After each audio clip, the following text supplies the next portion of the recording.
ACP का तो पता नहीं लगा, लेकिन दया का पता लग गया। पता चल गया? कहाँ है वो? जी, उन्हें कुछ गुंडे उठाकर कहीं कैद करके रखे हुए हैं। उनकी हालत बहुत खराब है। ये डॉक्टर प्रमोद, गुंडे ने जबरदस्ती उठा करके ले गए थे। एक्चुअली दया की पीठ में गोली लगी थी जो गुंडों ने इनसे निकलवाई थी। दया सर को गोली लगी थी? अभी दया कैसा है? खतरे से बाहर है? कुछ कह नहीं सकते। मैंने गोली तो निकाल ली है, पर वहां का माहौल जिस तरह का है, किसी भी मरीज के लिए वो ठीक नहीं है। आपको कुछ तो याद होगा डॉक्टर साहब, कहाँ है उन गुंडों का अड्डा? उन्होंने मेरी आंखों पर पट्टी बांधी हुई थी तो मैं कुछ देख नहीं सका। वहां जाने के बाद तो पट्टी खोली होगी ना? वहां पे देखा होगा उनको? उनके चेहरे याद हैं आपको? जी, चेहरा देखा हुआ है। Very good. पंकज, इसके जाट को बुलाओ जल्दी से।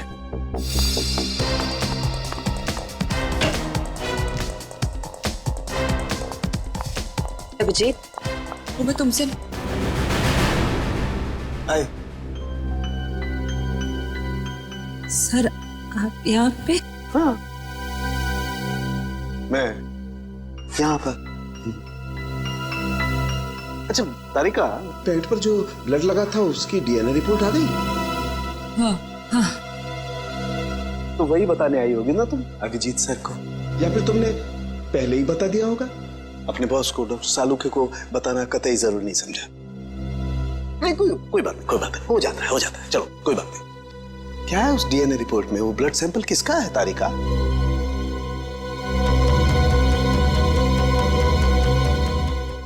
दया का। दया का।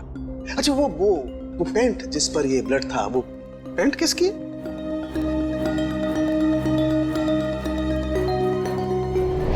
ये कैसे हो सकता है? दया का खून मेरी पैंट में? अभिजीत की। अब इतने दूर आए हैं तो ऐसे ही टाइम बेकार थोड़ी जाने दूंगी मैं। वाह बीवी जी वाह, इसे कहते हैं बहती गंगा में हाथ धोना। केतन, बहुत प्यास लगी है, नारियल पानी पीते हैं, चलो ना। केतन, अरे नहीं, क्यों? छोड़ो। चलो ना प्लीज। केतन, केतन। बाकी शॉपिंग ना किसी और दिन करते हैं, चलो घर चलते हैं। नहीं, मुझे अभी शॉपिंग किसी और दिन। क्यों? समझो ना यार, मेरा पेट खराब है, प्लीज। नहीं अभी समझा करो। मैं कह रही हूँ ना, घर चलते हैं, प्लीज मानो बात को। केतन, कहाँ थे तुम केतन? कौन है ये? मुझे क्या पता, मैं इन्हें नहीं जानता। तुम मुझे नहीं जानते? अपनी सिमी को नहीं जानते केतन? देखिए बहन जी, आपको कोई गलतफहमी हो गई है। ये केतन नहीं है, ये मेरे पति जय है। मुझे अपने पति को पहचानने में कोई गलतफहमी नहीं हुई। ये मेरे केतन हैं। शायद आपके पति की शक्ल मेरे से मिलती होगी। मेरा नाम तो जय है, जय धनकिशोर। ये देखिए मेरा ड्राइविंग लाइसेंस। तुम पुलिस वालों के लिए ड्राइविंग लाइसेंस झूठे बनाना बहुत आसान है, मैं सब जानती हूँ। पर तुम ऐसा क्यों कर रहे हो? पुलिस? बहन जी, ये पुलिस में नहीं है, ये तो मार्केटिंग मैनेजर है। ये मार्केटिंग मैनेजर नहीं, मेरे पति हैं, एक पुलिस ऑफिसर। 6 साल पहले केस की ड्यूटी के लिए गए थे और आज तक वापस नहीं लौटे। 6 साल पहले? हाँ। आपकी शादी कब हुई? 5 साल पहले। तुम मुझ पे शक कर रही हो, और वो भी इस अजनबी औरत के कहने पे। चलो। केतन, केतन रुको, केतन।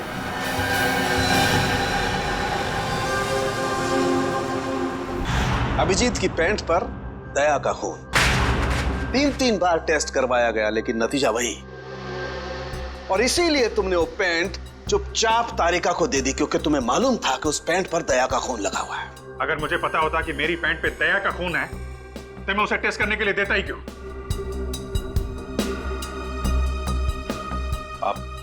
आप लोगों को ही ये तो नहीं लग रहा है कि दया की हालत का जिम्मेदार मैं हूं? चलो ठीक है, मान लिया। अगर तुम जिम्मेदार नहीं हो तो चोरी छुपे वो पैंट तारिका को देने का क्या मतलब? वो पैंट तुम डायरेक्ट मुझे भी दे सकते थे। दे सकता था सर, लेकिन आपकी आंखों पे मेरी खिलाफत का चश्मा चढ़ा रहता है। मुझे नीचा दिखाने का कोई मौका नहीं छोड़ते हैं आप, इसलिए आपको वो पैंट नहीं दी थी मैंने। और इसीलिए सीनियर इंस्पेक्टर अभिजीत, आपने ये भी नहीं बताया कि जिस वक्त दया जख्मी हुआ आप खुद वहां पर मौजूद थे।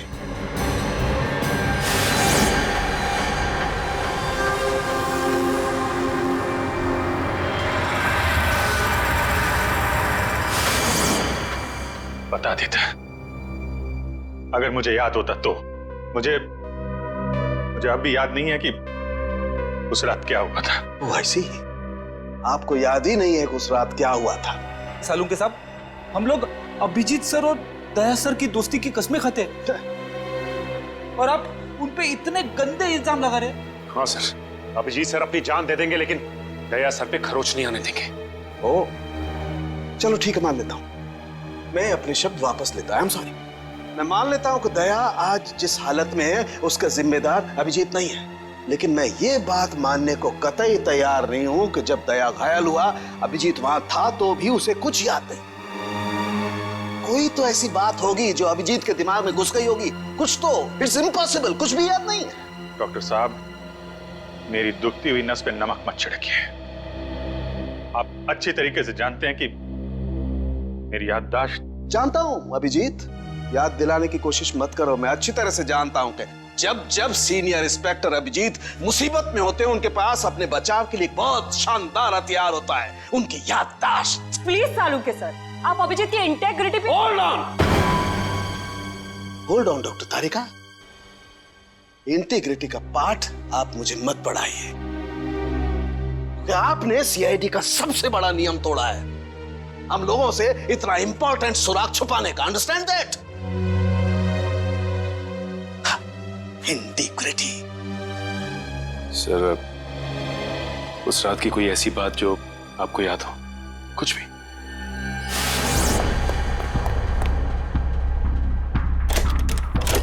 मैं तेजा के पीछे भाग रहा था,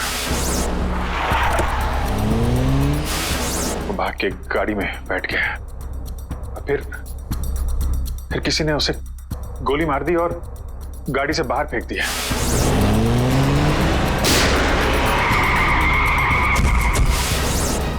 जब मैं भाग के तेजा की लाश के पास पहुंचा तो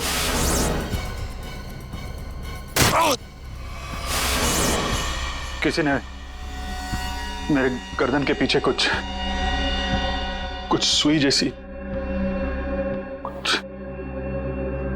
फिर मैं बेहोश हो गया और दूसरे दिन जब आंख खुली तो मैंने पाया कि मैं एक सड़क के ऊपर गिरा पड़ा। इस बीच क्या हुआ मुझे कुछ याद नहीं, मुझे कुछ याद। ठीक है, कोई बात नहीं। उस रात एग्जैक्टली क्या हुआ था ये पता चल जाएगा इस गोली के जरिए। ये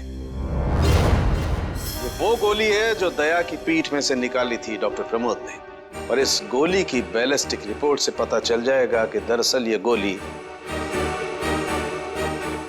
किसकी गन से चली है। Tarika, come with me. Doctor Pramod, एक मिनट। आपको स्केच बनवाने हैं और मुझे आपसे कुछ सवालों का जवाब चाहिए। जी पूछिए। डॉक्टर साहब, आपको उन गुंडों ने कहां से किडनैप किया था? प्रताप नगर से। और फिर आपकी आंखों पे पट्टी बांध दी थी? जी, और उसके बाद गाड़ी में बिठाकर उनके अड्डे तक लेकर गए। अड्डे तक पहुंचने में आपको कितना टाइम लगा होगा, कुछ याद है आपको? 40-45 मिनट। 40-45 मिनट। कितने बजे की बात है ये? रात के तकरीबन 10:30 बजे की। 10:30 बजे रात? उस वक्त तो प्रताप नगर में ज्यादा ट्रैफिक नहीं होता है, सड़कें खाली रहती है। शहर का मैप लेकर आओ और उन सभी जगहों की लिस्ट बनाओ जहां पे प्रताप नगर से 45 मिनट में पहुंचा जा सकता है। श्रेया, क्या बात है? शहर का मैप लेकर आओ जल्दी। सॉरी सर, मेरी तबीयत कुछ ठीक नहीं लग रही। Excuse me.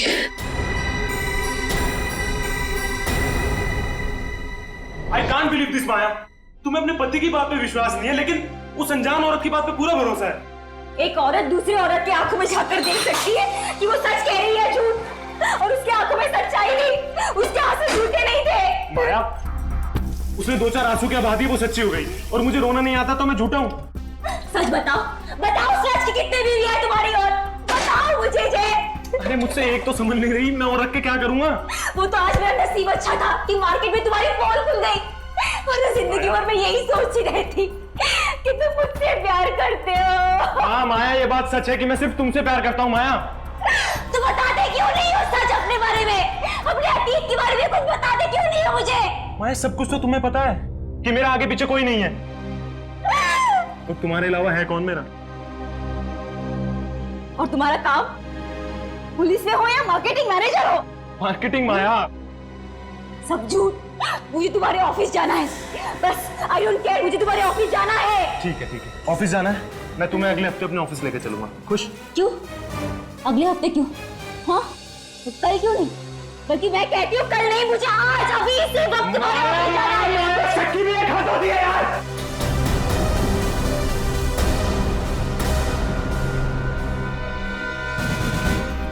ठीक है मैं I'm sorry मैं तुम्हें ऑफिस लेके चलूंगा। झूठ बोलने की भी हद होती है जय। उस केतन, अब जब तक मुझे सच्चाई नहीं बताओगे तब तक मुझसे बात करने मत आना तुम। माया, लिसन टू मी माया। सुनो माया, माया, माया, open the door Maya.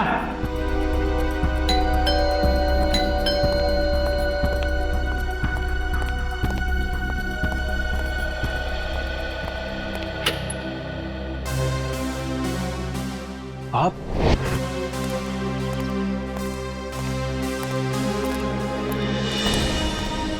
Ketan, mission का काम रोक दो और इसी वक्त चले जाओ यहाँ से। नहीं सर, मैं इस मिशन को अपनी जिंदगी के 6 साल दे चुका हूँ। सर प्लीज सर, आप भी इस मिशन को मत रोकिए।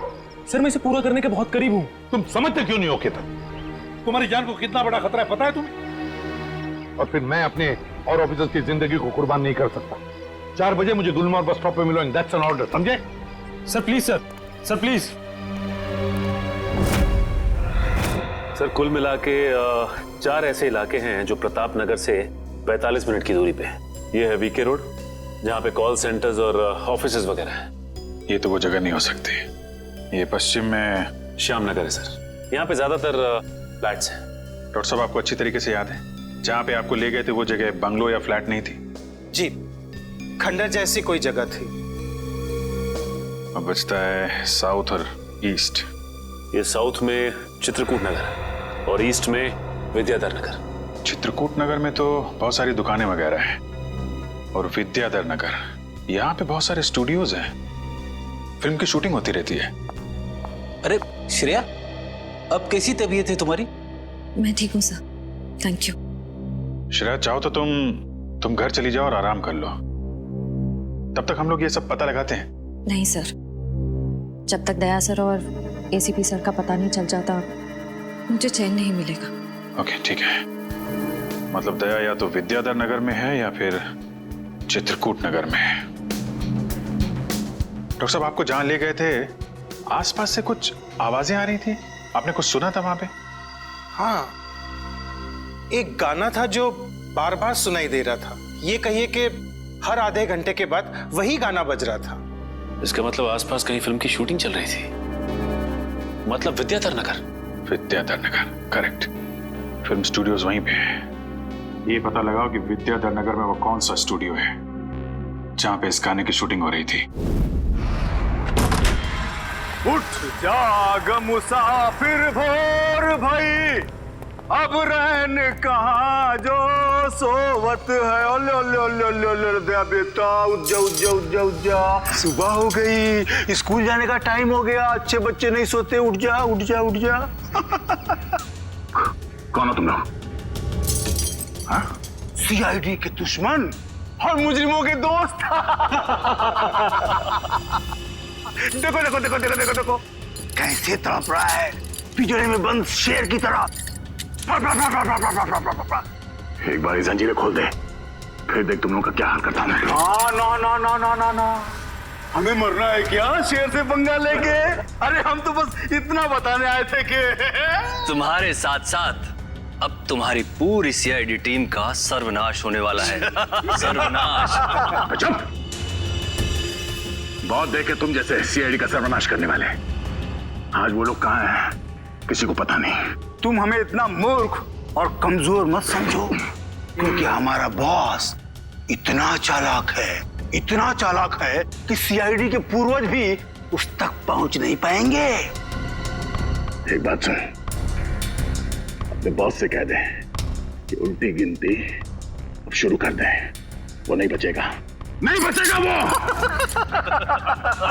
क्या बात है यार, तुम सीआईडी वालों की यही अदा हमें बहुत पसंद है। मौत के मुंह में बैठ के भी डायलॉग मारना नहीं छोड़ते। दया, तुमसे मिलकर बहुत अच्छा लगा। अलविदा।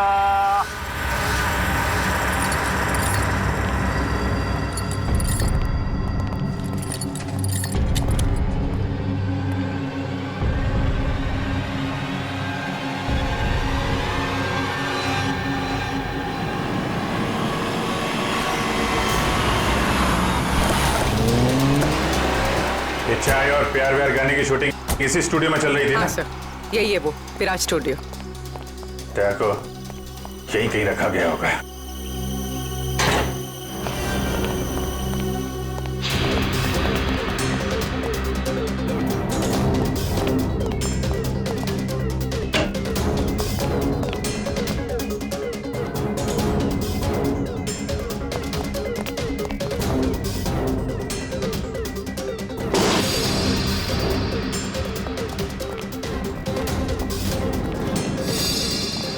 इतना सारा खून? मतलब सर, दया सर यहीं पे थे? ये क्या चक्कर है?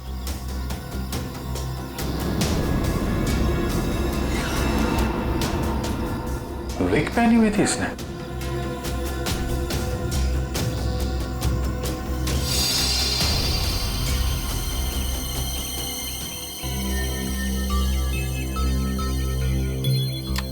सर? हाँ पूरी। गोली मिल गई। राइफल की गोली लगती है। रख लो इसे। ये विग पहनती थी क्या? जी नहीं सर, वो एक्चुअली मेरी हेयर ड्रेसर थी और मेरे विग्स वगैरह सब कुछ वही संभालती थी। जो विग उसने पहना है ना, वो मेरे नेक्स्ट सीन में यूज होने वाला था। रितु ने आपकी विग पहनी हुई थी? जी सर। दुष्यंत समझे, जब रितु को गोली मारी गई तो खूनी ने उसका चेहरा नहीं देखा, गोली पीछे से मारी गई है। और जब रितु को गोली लगी तब उसने इनका विग पहन रखा था। मतलब गोली पे रितु का नहीं, आपका नाम लिखा था। क्या? जी हाँ, आपकी जान खतरे में है। ये देखो, 0.338 कैलिबर की गोली है ये, जिससे रितु को मारा गया है, जो सिर्फ स्नाइपर राइफल से चलाई जा सकती है। तो सालुंके साहब, ये इसके सिर पे 2 लाल निशान क्या हैं? ये लाल निशान एंट्री और एग्जिट वुंड है। रितु की खोपड़ी में गोली यहां से घुसी और यहां से बाहर निकली। ये एग्जिट वुंड एंट्री वुंड से आधा इंच करीब नीचे है, मतलब गोली ऊपर से नीचे की तरफ आई है।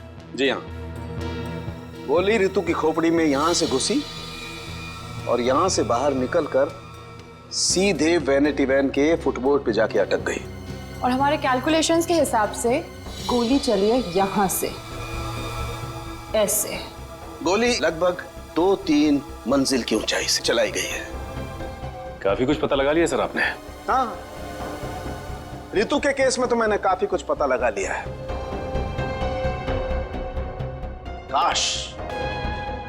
काश में ये भी पता लगा पाता कि दया और हमारे बाकी अंडरकवर ऑफिसर्स के साथ क्या हुआ था, मगर अफसोस, जो व्यक्ति ये बात बता सकता है वो बताना ही नहीं चाहता है। क्या मतलब है आपका बताना नहीं चाहता? याद होगा तो बताऊंगा ना। आपको तो बस बहाना चाहिए मेरे पीछे पड़े रहने का। नहीं अभिजीत, सालुके कभी किसी पर बेवजह इल्जाम नहीं लगाया करता है। डॉक्टर साहब प्लीज। आप क्या प्लीज? प्लीज सर, सालुंके साहब प्लीज, क्या आप फिलहाल हम सिर्फ रितु के केस के बारे में बात कर सकते हैं? रितु के केस में मुझे जितना बताना था मैंने बता दिया है। बस अब मुझे इंतजार है किसी ऐसे सुराग का जिससे ये पता लगाया जा सके कि दया के साथ क्या हुआ था। That's it. देखा, इसीलिए मैंने तुमसे कहा था कि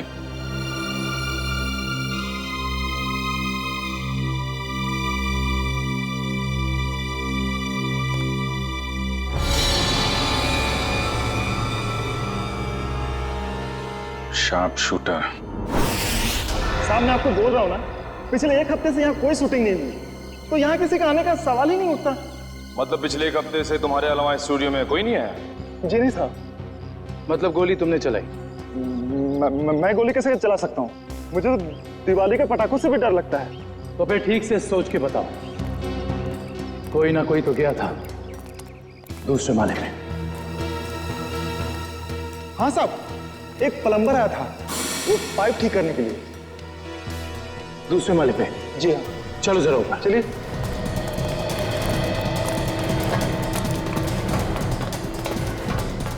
किस तरफ? ये साइड।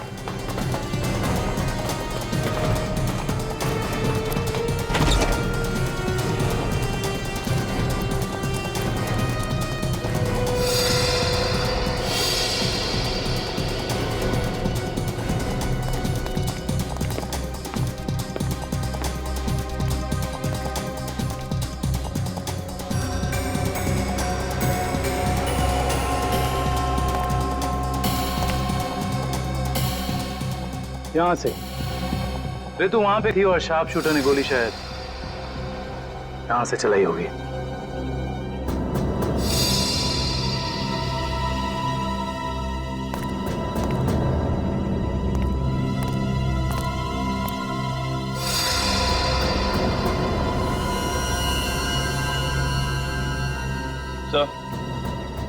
सलवानिया पर गोली ही चलाई गई है।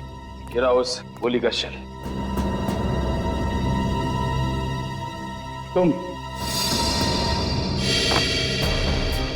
साहब इसमें मेरा कोई दोस्त नहीं है साहब। प्लीज मेरी शिकायत मत करना साहब, नहीं तो मेरी नौकरी चली जाएगी साहब, प्लीज। फिक्र मत करो। अच्छा ये बताओ कि उस प्लम्बर का चेहरा देखा था तुमने? स्केच बनवा सकते हो? साहब वो क्या है ना कि मुझे बिना चश्मा के ठीक से दिखाई नहीं देता, और वो जिस वक्त आया उस समय मेरा चश्मा कहीं खो गया था और मैं इसी चश्मे को ही ढूंढ रहा था। इस लावण्य का कोई ना कोई दुश्मन तो जरूर है, वरना कोई उसे मारने की कोशिश क्यों करता? इस लावण्य की कुंडली निकाली है सर। इसकी किसी से कोई भी दुश्मनी नहीं थी। हाँ सर, उसकी फिल्में फ्लॉप हो रही थी, तो ऐसा भी नहीं था कि किसी दूसरी हीरोइन ने ईर्ष्या से या जलन से उसे मरवाने की कोशिश की हो। लावण्य ज्यादा अमीर भी नहीं थी, तो पैसों के लिए भी हमला होगा ऐसा लगता नहीं है। सर हो सकता है वाकई में ये गोली ऋतु के लिए चली हो, लावण्य के लिए नहीं। ऋतु के बारे में तुम लोगों ने इंफॉर्मेशन निकाली है ना? हाँ सर, ऋतु की भी किसी से कोई दुश्मनी नहीं थी। कोई ना कोई तो ऐसी बात है जो हमारी निगाह से छुपी हुई है। लावण्य के बारे में जितने भी आर्टिकल्स वगैरह है ना, इनमें कोई ना कोई ऐसी बात हमें मिलेगी जो उस जानलेवा हमले से जुड़ी हुई है। सर ये 3 दिन पुराना पेपर है।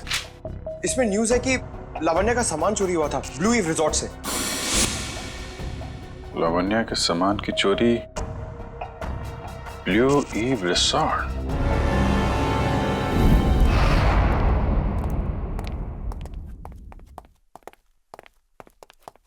यही रूम है सर।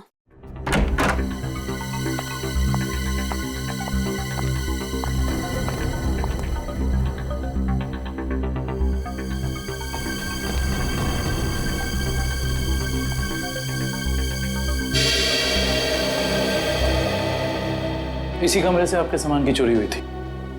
जी हाँ सर, पर कुछ खास सामान नहीं था, यही कुछ 1,500-2 हज़ार रुपए और नकली ज्वेलरी। और पुलिस को कोई सुराग नहीं मिला यहाँ से? नहीं सर। पर चोर अंदर आया कहाँ से होगा? खिड़की से, एसी डक्ट से, या फिर दरवाजे से आया था।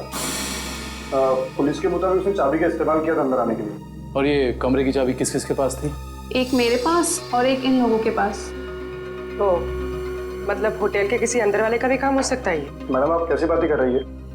15 साल पुराना होटल है हमारा। हमने पूरी ईमानदारी और मेहनत से इसकी गुडविल बनाई है, और हमारे होटल का कोई आदमी ऐसा नहीं कर सकता। या तो ये काम किसी होटल वाले ने किया है, या फिर किसी बाहर वाले ने चाबी चुरा कर उसकी डुप्लीकेट चाबी बनवा ली है। और इन दोनों ही सिचुएशंस में आपका होटल जिम्मेदार है, समझे आप? रहने भी दीजिए ना सर, कहाँ इन छोटे मोटे सामान के लिए आप इन लोगों को परेशान कर रहे हो। लवानिया जी, हम ये पूरी कार्रवाई आपके सामान के लिए नहीं बल्कि उस आदमी को पकड़ने के लिए कर रहे हैं जिससे आपकी जान को खतरा है। क्योंकि हमें लगता है इस चोरी का संबंध आपके ऊपर हुए जानलेवा हमले से हो सकता है। इसलिए जरा ठीक से याद करके बताइए, और कोई खास सामान या कोई कीमती चीज जो चोरी हुई थी? हाँ, मेरा तो नहीं, मगर मेरी हेयर ड्रेसर ऋतु का सामान चोरी हुआ था और उसके बाद वो अचानक से उसका मूड खराब हो गया और वो बहुत रो रही थी। ऐसा क्या सामान चोरी हो गया उसका? एक अजीब सा शोपीस था। शोपीस?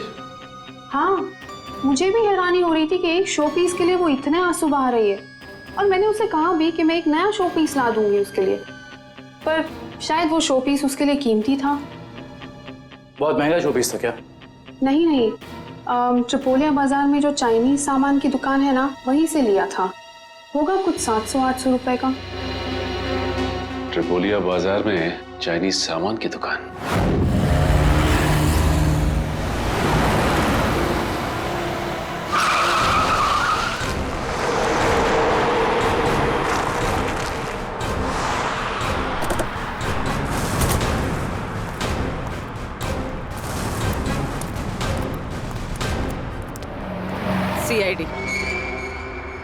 सीआईडी?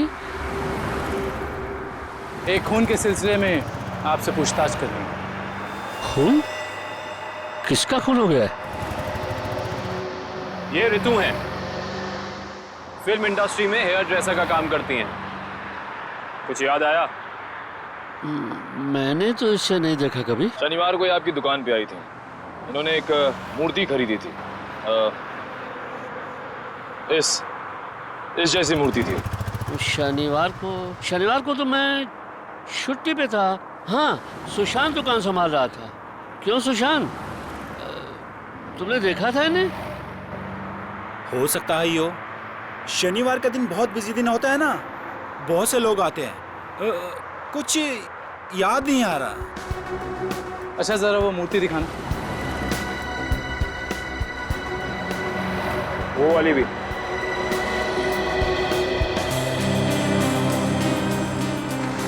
ऐसे और कितने पीसेस हैं आपकी दुकान पे? यही कोई 15-20 पीस होंगे। क्यों सुशांत? जी।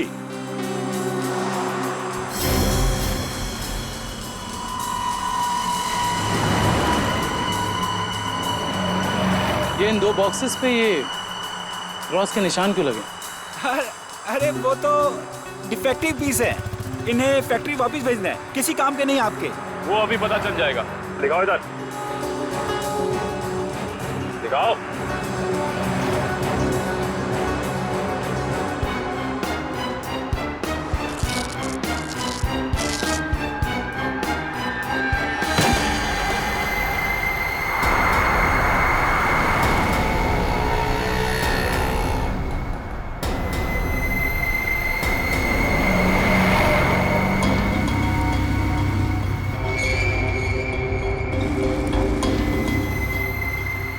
तो ये सब ड्रग्स का चक्कर है? ऋतु को भी ऐसे ही शोपीस बेचा था? सुशांत, तुम मेरी दुकान में ड्रग्स का कारोबार कर रहे थे? बंद करो अपना ये नाटक। चलो अरेस्ट कर लो इन्हें। आइए सर, आपको गलतफहमी हुई है। मैंने कुछ नहीं किया। चलिए मेरे साथ, आइए हमें दूर करते हैं। सर, आपको गलतफहमी हुई है।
He is dead. सर इतना तो तय है, रितु की मौत का संबंध इस की तस्करी से है। हाँ पूर्वी, मगर इस के रैकेट के पीछे है कौन?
क्या हुआ सर, इतना अर्जेंट बुला लिया? जय, तुम्हारी जान को खतरा है। तुम सब लोगों के बारे में किसी को पता चल गया है और वो एक एक करके मारे जा रहा है। ये कैसे हो सकता है सर? आखिर ये खबर खोली किसने? वही तो समझ में नहीं आ रहा है, वही तो पता लगाना है। तुम एक काम करो, इसमें भोपाल की टिकट है और 10,000 रुपये है। जल्दी से निकल लो यहां से, जाओ निकल लो जल्दी। जय, जय क्या हुआ? जय, जय,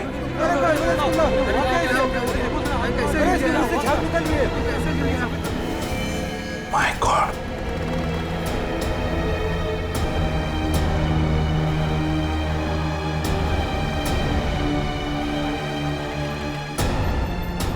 मेरा एक और अंडरकवर कॉप मर गया, एक और सीआईडी ऑफिसर मर गया और मैं उसे बचा नहीं पाया।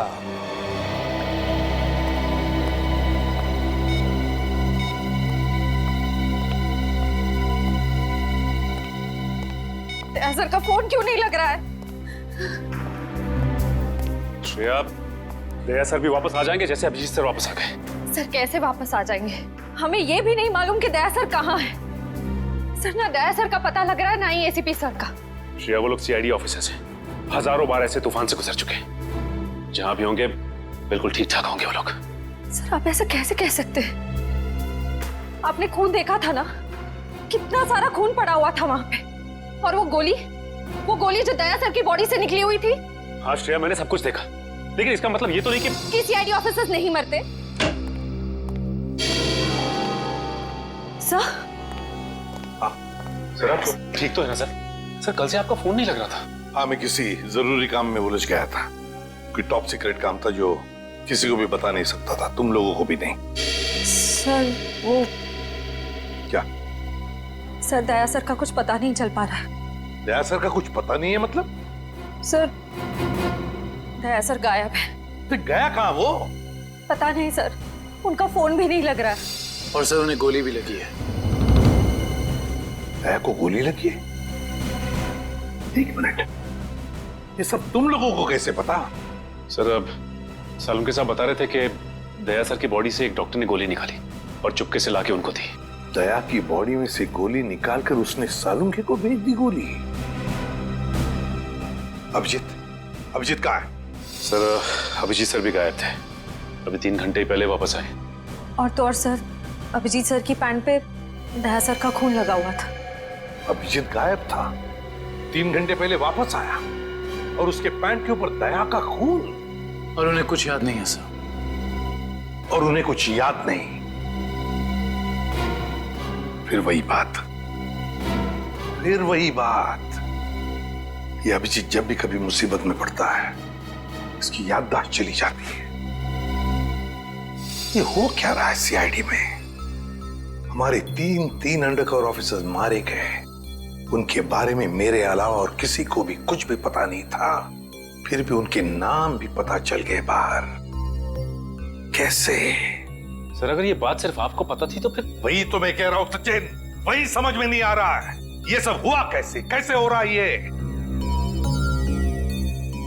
इसका एक ही मतलब है सचिन, हमारे बीच में कोई तो है जो हमसे गद्दारी कर रहा है, हमसे गद्दारी कर रहा है। कोई गद्दार है। और सर एक बात और, एक हेयर ड्रेसर का खून हो गया सर। Hairdresser? हाँ सर, शूटिंग के दौरान उसका खून हुआ। सर लगता है ये खून ड्रग्स की वजह से हुआ है। और सर छानबीन के दौरान एक आदमी तक पहुंचे भी, लेकिन बाद में वो भी मारा गया। और सर उसकी जेब से हमें ये कागज मिला है सर, इसके ऊपर कुछ नंबर्स लिखे हुए हैं। 1856372459 1835672345। सचिन, ये कोई सेल फोन नंबर या फिर टेलीफोन नंबर्स भी नहीं हो सकते। ये नंबर्स कुछ और ही है। ये नंबर्स कुछ और ही है। क्या क्या नंबर्स हो सकते हैं ये? आसान। अरे ये लोग तो तुम्हारे साथ हैं। तुम्हारा ऑफिसर तो तुम्हें ढूंढ ढूंढ के परेशान हो रहे। मैं कहां गया था उनको पता है। अब तू बता, ऐसी कौन सी बात है जो तू मुझे फोन पर नहीं बता सकता था? प्रद्युमन, ये बात हम दोनों अकेले में नहीं कर सकते। क्यों? ऐसी क्या बात है जो तू इन सबके सामने नहीं बता सकता? कर सकते हैं, लेकिन डरता हूं कि जिस आदमी को ये लोग अपना हीरो समझते हैं, जिसके जैसा बनने की कोशिश करते हैं, सपने देखते हैं, कहीं वो खुद आज इन लोगों की नजरों में गिर न जाए। घुमा फिरा के बात करना बंद कर साळुंखे, और साफ साफ बता, और सबके सामने बता। ठीक है, साफ साफ बोलता हूं और इन सब के सामने बोलता हूं, लेकिन जो मैं बताऊंगा उसे सुन करके ये मत सोचना कि मैं किसी से बदला ले रहा हूं या किसी के साथ दुश्मनी निकाल रहा हूं। क्राइम स्पॉट की बैलिस्टिक रिपोर्ट आ गई है। क्या लिखा है रिपोर्ट में? पहली गोली चली कल्लू पर, अभिजीत की गन से। हमारे अंडरकवर कॉप पर? जी हाँ, और इतना ही नहीं, दूसरी गोली लगी भीखू को, दया की गन से। नहीं, ऐसा नहीं हो सकता। अभिजीत और दया सर भीकू और कल्लू को इस तरह से कुर्सी पे बांध के गोली नहीं चला सकते सर। रेडे, बैलिस्टिक रिपोर्ट कभी झूठ नहीं बोलती है। और सबसे इंपॉर्टेंट रिपोर्ट, वो रिपोर्ट जिसकी वजह से मैं इन लोगों को बाहर जाने के लिए कह रहा था। अभिजीत का फोन है। अभिजीत, कहां हो तुम? अभी इसी वक्त फोरेंसिक लैब में चले आओ। Forensic lab? क्यों सर, क्या हुआ? अभिजीत, तुमने गोली चलाई कल्लू पर। कालू को गोली मैंने? सर मैं एक बेसहारा पर गोली क्यों चलाऊंगा? अभिजीत, तुम अभी इसी वक्त फोरेंसिक लैब चले आओ, and that's an order. Sir ये बात सुन के जितना धक्का आपको लगा उतना मुझे भी लगा है। जब तक मैं ये पता नहीं कर लेता कि उस रात क्या हुआ था, मैं नहीं आऊंगा सर। तो क्या तुम मेरे खिलाफ जाओगे? सर मैं आपके खिलाफ नहीं जा रहा हूं सर। सर वही कर रहा हूं जो आपने हमेशा सिखाया है, सीआईडी की ड्यूटी सर। अभिजीत, मना कर दिया? आपके ऑनेस्ट, ब्रिलियंट, इंटेलिजेंट ऑफिसर ने आपका ऑर्डर मानने से मना कर दिया एसीपी साहब। मैं जानता था प्रद्युमन, ये अभिजीत एक न एक दिन पूरी सीआईडी टीम के लिए वो मछली साबित होगा जो पूरे के पूरे तालाब को गंदा कर देती। इस अभिजीत की वजह से पूरी की पूरी सीआईडी टीम बदनाम हो रही है।